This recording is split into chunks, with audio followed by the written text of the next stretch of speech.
Eu separei uma palavra para nós, se vocês quiserem ir abrindo, está em 1 Coríntios 5. Eu estava fazendo o devocional que eu faço, de manhã eu acordo, eu tenho um livro de devocional, e eu leio um versículo, e leio o meu devocional, e caiu essa palavra, e quando eu li essa palavra, ela resume o que foi os meus últimos anos, entendeu? E eu tinha recebido o convite do pastor, e tinha colocado para Deus em oração, o que eu falaria para vocês. E foi impactante demais, porque quando eu li, veio à mente o culto de hoje. Então, o que acontece? Vamos lá por partes. Quem eu sou hoje, né? Um cara que tem uma empresa, trabalho para a família da minha esposa. Hoje eu tenho envolvimento com a igreja. Tenho ali as minhas dificuldades normais, como todos têm. Quem é casado aqui sabe como é que é, ter filho, todas as dificuldades normais do homem normal. Aonde que começa tudo? Onde que vão ser assim, né? O meu recomeço. 2023, início do ano, quem eu era. Então, é isso que eu quero mostrar para vocês. Eu quero que vocês entendam que não pela nossa força, mas com a ajuda de Deus, as coisas elas acontecem. Eu era um cara que comecei o ano com a minha empresa, com o meu sócio, devendo um valor expressivo, com a esposa grávida, não conseguia fazer a renda do mês. Minha esposa, no decorrer da gestação, perdeu, que seria a nossa terceira filha. Meu pai, 60 dias depois, faleceu de forma repentina. E eu cheguei ao final de 2023 questionando para Deus por que eu estava vivo. Esse foi o meu final de 2023. E qual era o propósito de eu estar vivo? Porque eu não tinha finalidade mais no final daquele ano. E olha que eu tenho uma esposa mais nova, linda, trabalhadora, 2 filhos maravilhosos. Só que foi tanta pancada em um ano que eu percebi que eu não vivia, eu existia. E eu estava ali com Deus. Para que eu estou vivo? Se eu só estou existindo.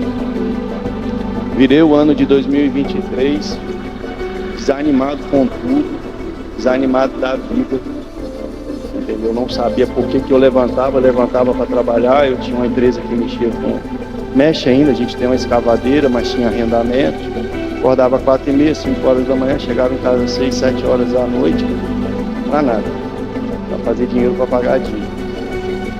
E aí começa o primeiro ponto, que é em março de 2024. Eu participo de um movimento que tem sido falado, que é o Legendários.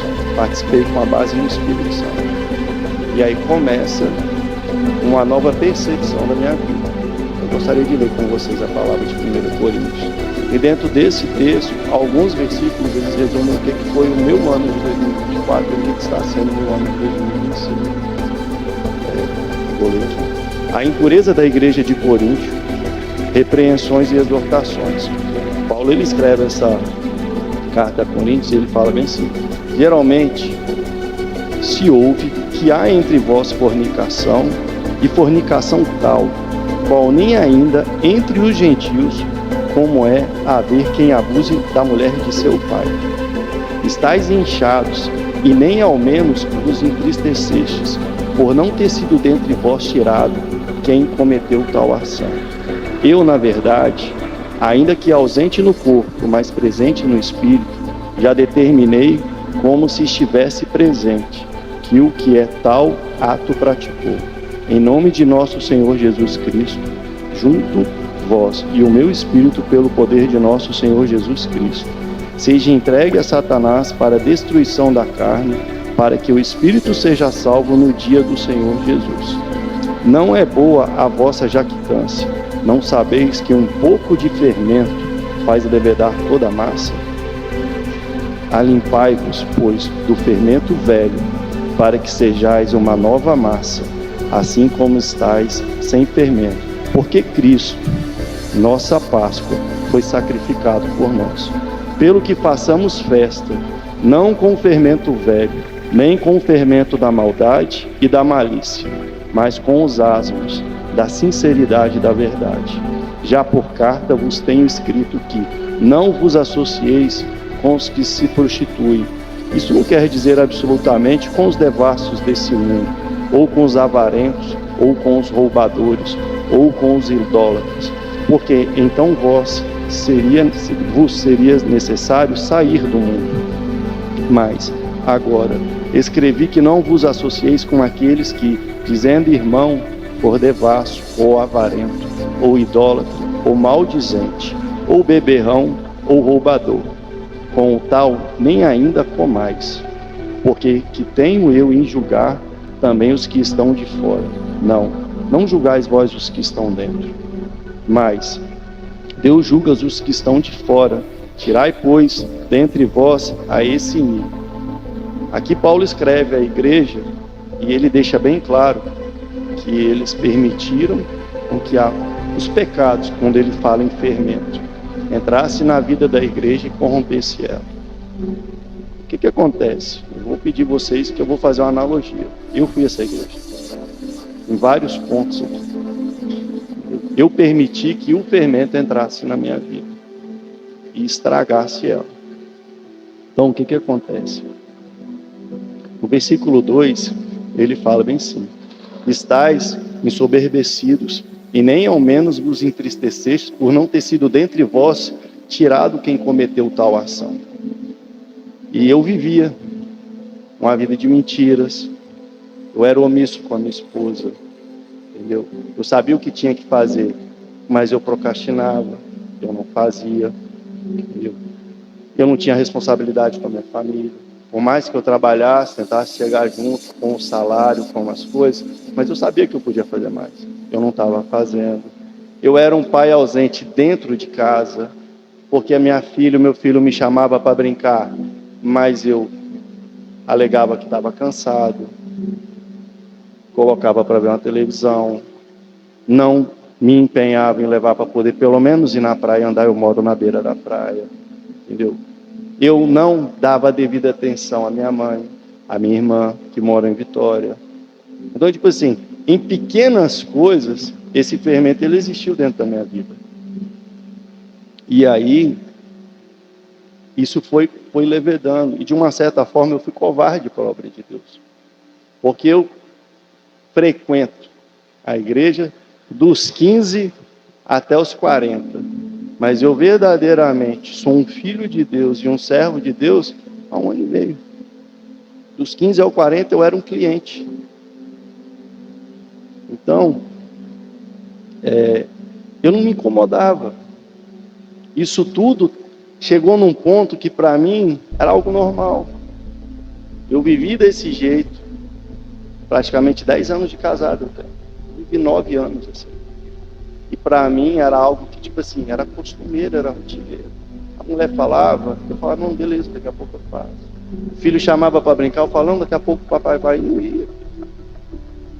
E então, eu permiti, eu dei a brecha, eu facilitei, eu mesmo me envolvi na situação que quando chegou no final de 2023, eu já não aguentava mais viver. Não foi Satanás. Ele aproveitou a brecha que eu dei. Eu não tive a maturidade, a sabedoria para lutar pelo que verdadeiramente era importante para a minha vida. Então, o grande start, igual eu falei com vocês, foi em 2024. Março de 2024, minha esposa me inscreveu no Legendários lá em Vitória. Depois, se vocês quiserem mais informações, eu já conversei com o pastor. É uma ferramenta. É um momento que você tira e você vai ter o seu tratamento. E quando eu voltei com foco. De uma forma bem abrupta, bem direcionada, eu entendi o que eu queria. E eu entendi o que eu precisava. Entendeu? Então, lá eu escutei algo que para mim, assim, foi assim, de tudo que eu passei, foi algo que fez para mim que foi muito impactante. Porque o legendário ele usa uma farda laranja. E lá o coordenador ele virou e falou assim: essa farda aqui, sem conteúdo, ela não serve de nada. É só mais uma roupa. E aí isso é a vida como cristão. A gente vir para a igreja carregar uma Bíblia, mas verdadeiramente não, porque não serve de nada. Não é garantia de salvação. Você fazer um ritual social, onde você vem na igreja aqui de domingo, onde você teoricamente, você, como eles falam, né? Existe aquela pessoa que performa, tem a pessoa que ela verdadeiramente vive. Você performar ser um cristão não quer dizer que você tem a sua salvação. Então, eu entendi que eu precisava mudar. E é um processo. E eu estou há 1 ano e meio apanhando de Deus. E toda vez eu apanho mais. Porque toda vez eu percebo que eu tenho que mudar. Eu tenho coisa para melhorar, eu tenho coisa para refletir. Eu me coloco na situação e percebo o quanto eu estou sendo insuportável, às vezes, com a minha esposa, ou com os meus filhos, ou com as pessoas ao meu redor. O quanto eu não ajudo dentro da igreja, mas eu criticava. O quanto eu não era companheiro do pastor. E aí você começa a entender que, tipo assim, você tem muita coisa. E quem está no meio cristão não são coisas tão pesadas, são os detalhes. O fermento, ele não enche a massa de vez. É gradativo. São pequenas coisas. Você não vai chegar e vai perceber que aquele problema, ele em questão de segundos, ele não, é anos. Foram anos, foram minando, foram estufando, foram crescendo. Só que quando explodiu, eu já não tinha mais estrutura. Eu já não cabia mais na vasilha. A verdade é essa. E quando eu percebi que eu não queria ser mais um cliente da igreja, entendeu? Eu percebi que eu queria ser um cristão.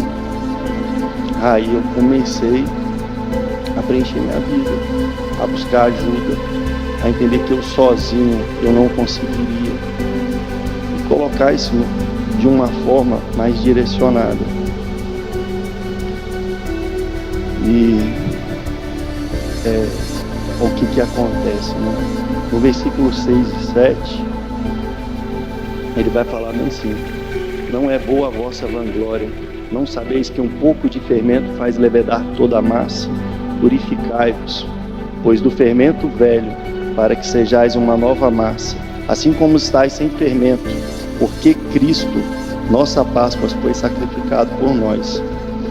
Essas inconstâncias, aonde que eu percebia ela? Pequenos egoísmos, entendeu? Quantas vezes eu não abri mão dos meus desejos e das minhas vontades pela minha família? Quantas vezes eu quis realizar os meus sonhos? Um caso para vocês entenderem: eu sou um cara que tinha um sonho de fazer medicina veterinária, mas por ser novo e por não ter condição financeira de me sustentar, meu pai, por mais que eu tivesse condição de passar para ir para Alegre, que é no extremo sul do Espírito Santo, porque naquela época, 20 anos atrás, a faculdade de medicina veterinária não era tão concorrida. Então, assim, não era algo difícil de eu conseguir. Mas ele falou assim: eu não te ajudo se você for para lá. Ou você faz direito, ou você faz administração. E depois de muitos anos, quando eu vim para cá, eu tive a oportunidade de mexer com o que eu gosto, que era arrendamento de gado, mexer com máquina, plantamos cana, fizemos tudo. E Deus permitiu. E foi um egoísmo da minha parte, porque eu já sabia que Deus não me queria lá. Deus já tinha deixado bem claro. Eu já sabia do que eu tinha que fazer e o que eu não fazia. E Ele permitiu. E eu corri atrás. E foi na minha força. E hoje eu corro atrás para pagar as dívidas que eu mesmo criei. E Deus tem falado isso comigo. Foi permissão. Por quê? Porque eu fui egoísta. Eu achei que o meu desejo, que o meu sonho, às vezes era o que Deus queria, porque eu me iludia. Eu falava: não, Deus, porque se eu tiver dinheiro, eu vou ajudar na obra missionária. Não, porque na hora que eu tiver dinheiro, eu vou ter tempo. Eu não tive dinheiro, não tive tempo, não ajudei ninguém. E hoje, com todos os mesmos problemas, com dívida, com falta de tempo, sendo um pai mais presente, sendo um marido mais presente, eu estou aqui. Não existe essa situação da gente esperar que tem que ter tempo para poder fazer a obra, para poder viver o que tem que viver. Você tem que se colocar. Quem vai criar o tempo é Deus, não é você.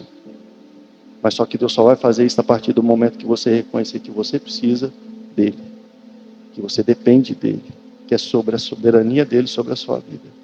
E não é do seu jeito, não é da sua vontade.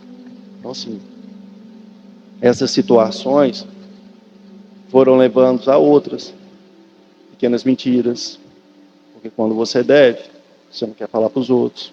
Pequenas omissões. Por quê? Porque quem é um homem casado aqui vai entender. Às vezes você quer evitar de contar uma situação para sua esposa para não ter desentendimento dentro de casa. Então, você está errado. Você tem que ser transparente. Ou hoje é 880. É isso, acabou. Se perguntar, se não quer ouvir, não pergunta. Mas se perguntar, vai ouvir. E se ficar chateado, infelizmente eu tenho que ter a paciência para poder lidar com isso. Mas não omito mais. Então, assim, é o cotidiano da minha vida. E aí, gradativamente, eu fui cegando. E, espiritualmente, eu vejo que o que acontece? Hoje, isso aqui é um combustível para mim. Ver vocês aqui, por mais que eu esteja cansado, por mais que eu seja que amanhã eu tenha um compromisso, questão de serviço que ficou para trás, isso aqui me motiva, me alegra, às vezes me emociona. Antes não. Antes o fermento dentro de mim era algo tão complicado que coisas que hoje eu vejo, que eu sinto a presença de Deus, eu não sentia. Eu não me sentia motivado. Então, você chegar cansado, todos vão chegar, 10 horas da noite, você parar para poder ler uma Bíblia, para estudar, para poder montar uma palavra, para poder trazer. Isso é pesado, isso é cansativo. Mas quando você sabe que você vai ter homens que vão ouvir, que podem absorver, que podem pôr em prática, que podem entender o que você está dizendo, você fala assim, não, peraí, isso é maior do que eu. É maior do que eu. Para ele, não é para mim.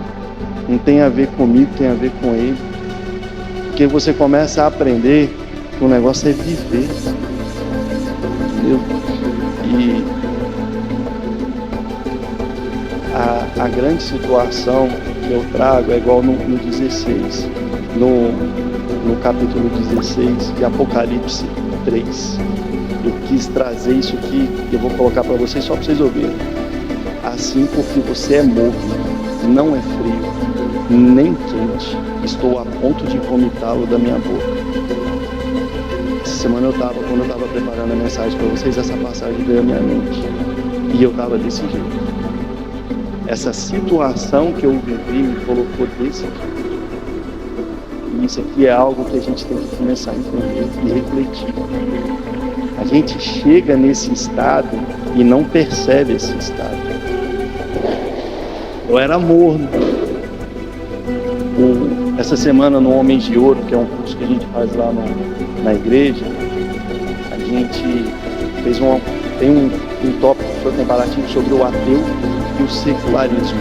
O ateísmo e o secularismo. O ateísmo é quando você nega a existência de Deus. O secularismo é quando você cria formas de negar a vontade de Deus. Então, o que teoricamente para Deus é pecado, você arruma um jeito de negar isso na sua vida. E eu me tornei secular dentro da igreja, indo aos cultos de domingo, participando de algum evento ou de outro, mas eu praticamente neguei a presença de Deus, eu neguei as ordenanças de Deus, eu neguei praticamente a existência de Deus, porque para mim já não fazia mais efeito, já não fazia mais sentido. E eu era um cristão morno. Eu era aquele cara que sentava na cadeira e falava assim, nossa, mas que pregação mais sem sentido. Mas não tinha a cara de pau de levantar e dar a cara a tapa igual o pastor faz. Não me colocar no lugar e entender que ele, além da família dele, da esposa dele, das filhas dele, ele ainda tem lá 150 ovelhas para ele poder ouvir, ajudar e aconselhar. Eu nunca parei para pensar se ele precisava de ajuda e no que eu podia ajudar. Mas eu tinha a cara de pau de dizer que a pregação dele não era boa. Que crente porqueira que eu era. Então, isso é aonde eu me encontrei. E eu mesmo cavei esse buraco. E eu entendi que eu mesmo precisava resolver esse problema. Porque os meus problemas quem resolve sou só eu. Então, no último ano, eu aprendi que não adianta eu transferir meus problemas. Em Neemias, ele não pôs a mão para poder fechar o muro. Ele orientou o povo a fechar o muro. Cada um fecha a sua brecha. Cada homem resolve o seu problema. Não vai ser o irmão do lado que vai resolver seu problema, é você. E onde que você vai buscar força nisso? Em Deus. Hoje eu sou aquele cara que faço meu devocional, leio a Bíblia, faço o culto dos meus filhos. Se minha esposa quiser ou não quiser, eu oro com ela. Eu oro por nós. Eu sou aquele cara que pratica jiu-jitsu entre idas e vindas há mais de 10 anos e tinha cara de pau de falar assim, pode mexer comigo, mas não mexe com a minha esposa não, porque você não vai querer ver o que eu sou capaz. Mas não tinha a capacidade, a vergonha na cara de levantar de madrugada e orar pela vida da minha família. A Bíblia fala que a nossa briga, a nossa luta não é contra sangue e carne. Então eu era tão frouxo que eu não lutava contra Satanás pelo que tem de mais importante na minha vida, que é minha esposa e meus filhos. Então, no último ano eu passei a fazer isso, a tirar o meu horário e orar especificamente pela minha esposa e pelos meus filhos. Seja meia-noite, seja 3 horas da manhã, seja a hora que Deus quiser me acordar, se Ele me acordar, eu sei que não é à toa. Então, eu sei o preço e o valor que eles têm para a minha vida. Eu vou ficar 30 dias sem eles. Eles estão viajando, foram visitar minha cunhada. Eu estou há 1 semana sem meus filhos e a minha esposa. A gente reclama de filho gritando, de filho pulando no sofá, mas vou te falar, não tem sensação pior do que uma casa sem barulho. Não tem dor maior do que você deitar numa cama à noite no teu pé de sua esposa. Então passa para refletir que o troço é muito pior quando a gente fica sem. E não espere perder para entender o valor que tem. E eu quase perdi isso tudo. Porque eu mesmo cacei o problema. E aí, o que é interessante da gente entender? Que quando chegou em 2024, e eu comecei a entender o que eu precisava fazer, eu caí na besteira de falar com Deus que Ele fizesse, mas que eu queria uma vida diferente. E que eu estava ali. E eu fiz um contrato com Deus. Meu contrato com Deus não tem um contrato assinado, não tem testemunha, não tem comprovante, não tem nada. É eu e Ele. E eu vou falar para vocês, as coisas estão acontecendo, mas nunca é do jeito que eu quero. Nem do jeito que eu imagino. E nem do jeito que eu sonho. Mas uma coisa bacana tem acontecido. Uma paz que eu nunca vivi na minha vida, hoje eu vivo. Vocês entendem que o negócio é a gente entender que tem que ser feito do jeito dele. Não vai ser do nosso. Eu tenho conseguido pagar as contas aos trancos e barrancos.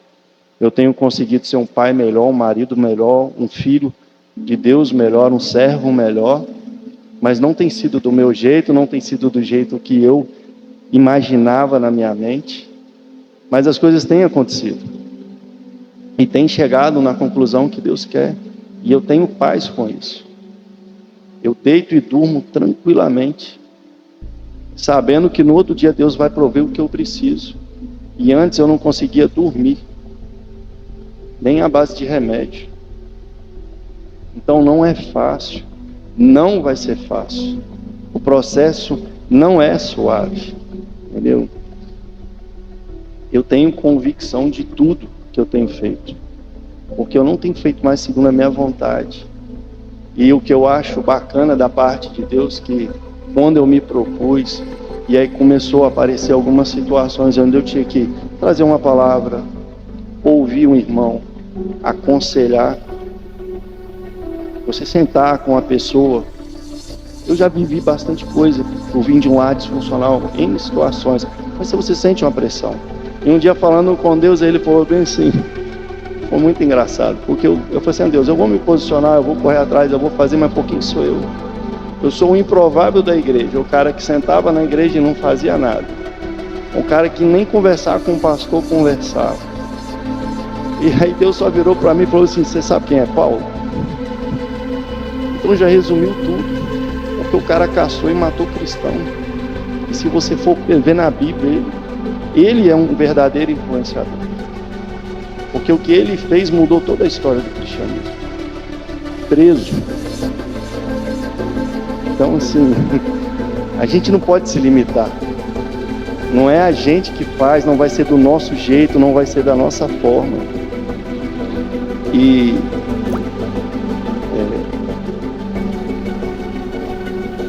o que é pesado, para o meio masculino que eu vejo, é algum assunto que eu vou tocar com vocês. É a gente se posicionar. E posicionar, meus irmãos, é o seguinte: é você saber o que você tem que fazer e ir lá e fazer. Quantas vezes a sua esposa pede para você fazer uma coisa e você não faz, você não se posiciona, sabendo o que você tem que fazer? E isso é muito chato. E eu falo para vocês porque é algo que me incomodava. Só que é algo que tem que ser feito. A integridade, ela vem quando a gente faz o que tem que ser feito. A gente vive da forma que tem que viver, quando ninguém está olhando. E você ser íntegro na frente de 20 homens é muito fácil. O negócio é você ser íntegro quando só está você.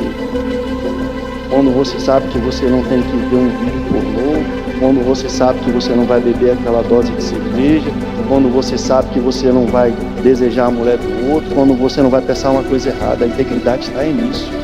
Ser íntegro do lado do pastor, ser íntegro do lado do irmão de igreja, ser íntegro quando tem a sua família perto de você é muito fácil.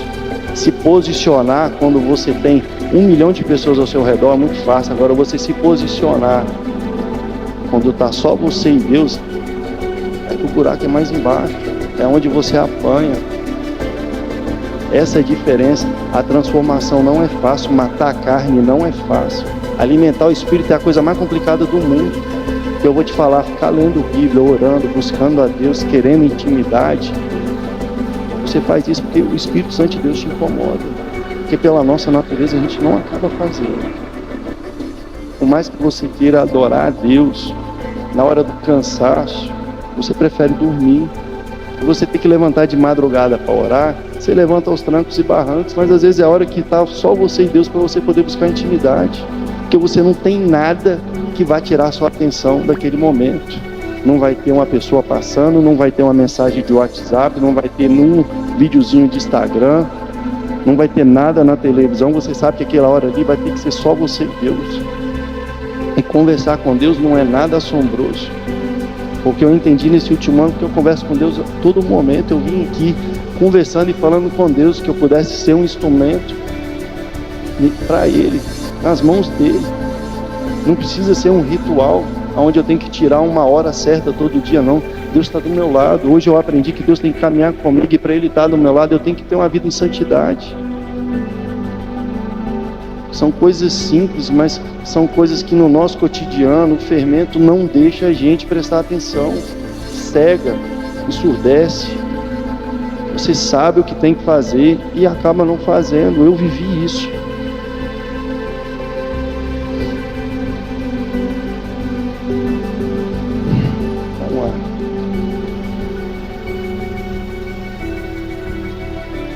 O que acontece? No versículo 13 ele fala bem assim: mas Deus julga os que estão fora. Tirai, pois, dentre vós a esse iníquo. Quando ele fala isso para mim, foi o processo para eu poder tirar o pecado de dentro de mim.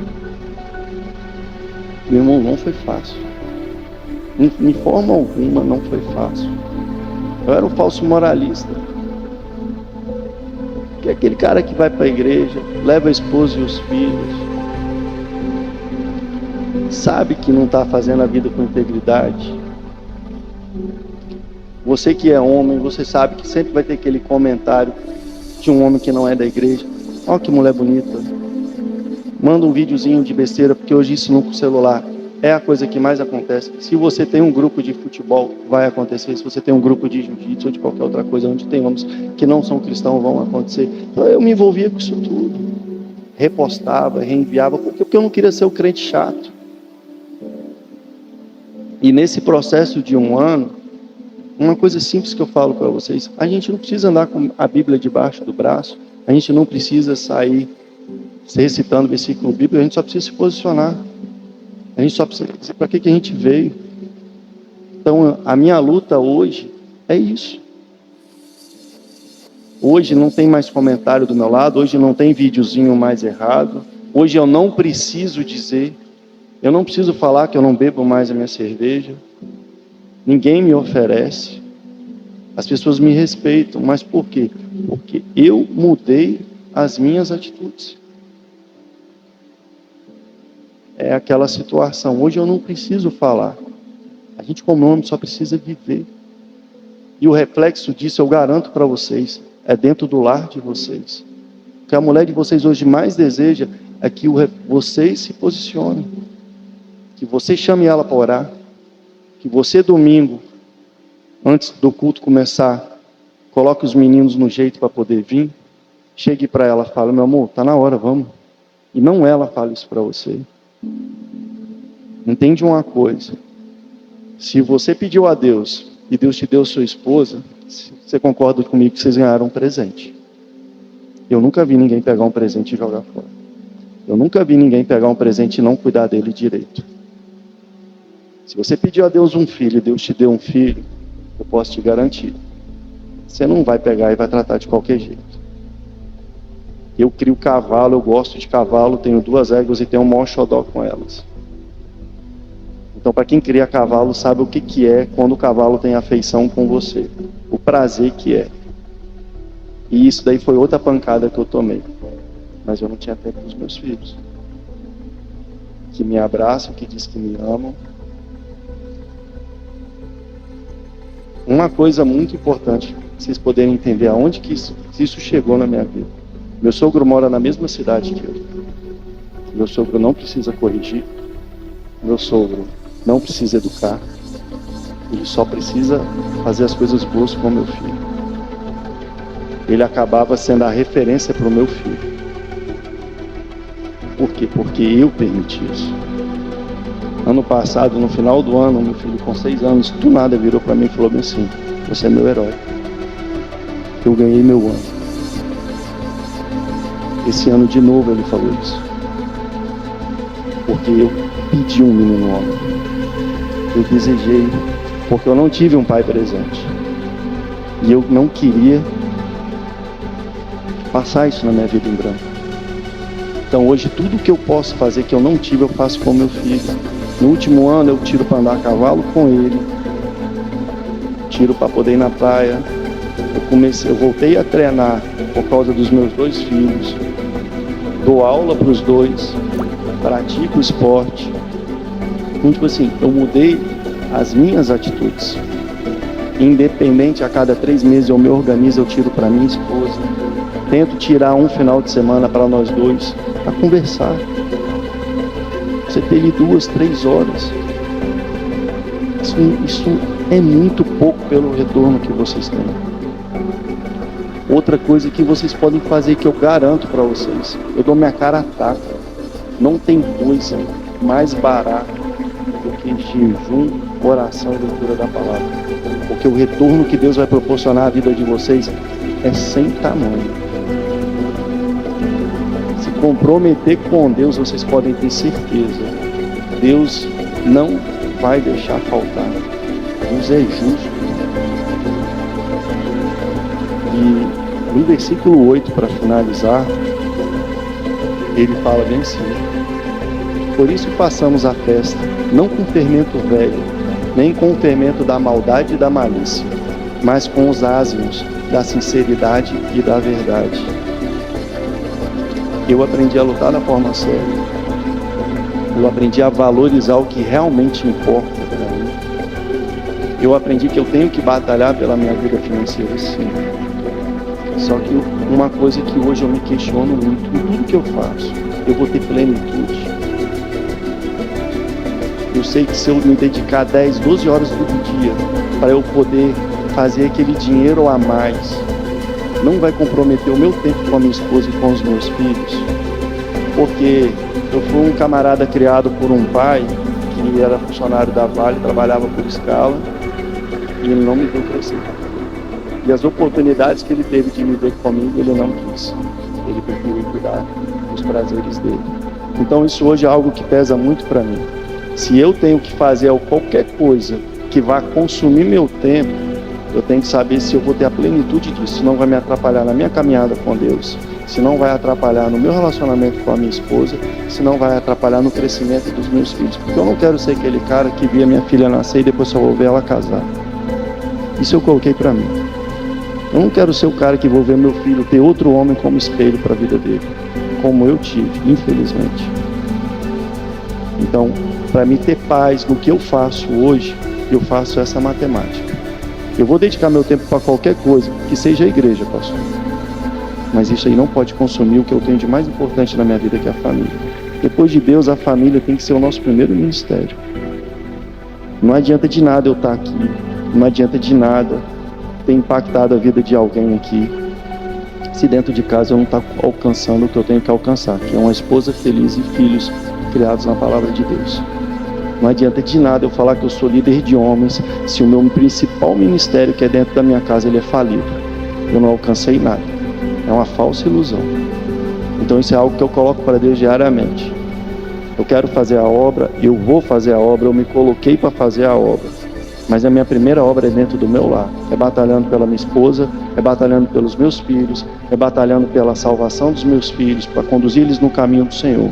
Porque se tem uma coisa que eu posso falar para vocês, que me impacta muito no último ano, é uma passagem de Juízes 2:10. Eu tenho ela anotada aqui, vou ler para vocês.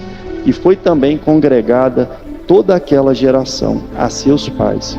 E outra geração após ela se levantou, que não conhecia o Senhor, nem tampouco a obra que ele fizera em Israel. Se depender de mim, meu filho não vai poder dizer que ele não conhece o Senhor. Porque eu não quero ser conhecido para ele como um homem que alcançou metas profissionais. Eu quero que ele tenha orgulho de dizer assim: meu pai é um servo de Deus. Meu pai me ensinou o que é certo e o que é errado. Porque a salvação dele é responsabilidade minha, igual lá em Jó 1:5. Jó queimava o holocausto pelos filhos dele por coisas que eles poderiam ter feito que pudesse ter desagradado a Deus. Ou seja, independente da idade, você como pai, você é responsável pelos seus filhos. Você é responsável pela sua esposa. Você não é responsável direto pela salvação, mas você é responsável direto por conduzir a salvação. Não é obrigação, entendam isso. É responsabilidade como homem. E uma outra coisa que eu gostaria de colocar para vocês. Eu não sou seminarista, não sou evangelista, não sou pastor. Há poucos meses eu sou o líder de homens da minha igreja. E quando eu questionei Deus a minha capacidade, Ele me colocou o ponto que eu coloquei para vocês. Para mim saber quem era Paulo. Depois Ele colocou para mim quem era Moisés. Era um gago. Mas em tudo Deus capacitou. Então, não existe limitação para nós podermos fazer a obra de Deus. Só tem uma coisa que a gente precisa ter: vontade. Eu queria que vocês colocassem isso no coração de vocês. Se coloquem na posição que Deus criou vocês. E tenham vontade de fazer a obra de Deus, porque, vou te falar, não precisa nem jogar a rede, meu irmão. Hoje o povo está sedento. Joia? É isso, pastorzão. Com Deus, gente.